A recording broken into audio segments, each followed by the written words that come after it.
அது எப்படி ஒரு ஆள் 5 கொலை பண்ணிட்டு அமைதியாக இருக்க முடியும்? ஸ்டேஷன்லாம் வேண்டாம், இந்த கேஸை கொஞ்சம் கான்ஃபிடென்ஷியலாக தான் ஹேண்டில் பண்ணும்.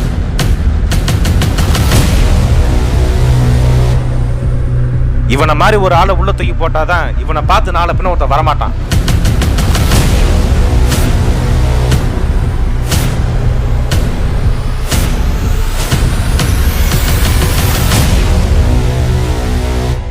என்னோட கெஸ் கரெக்டுனா இது இதோட முடியாது, இன்னும் தொடரும்.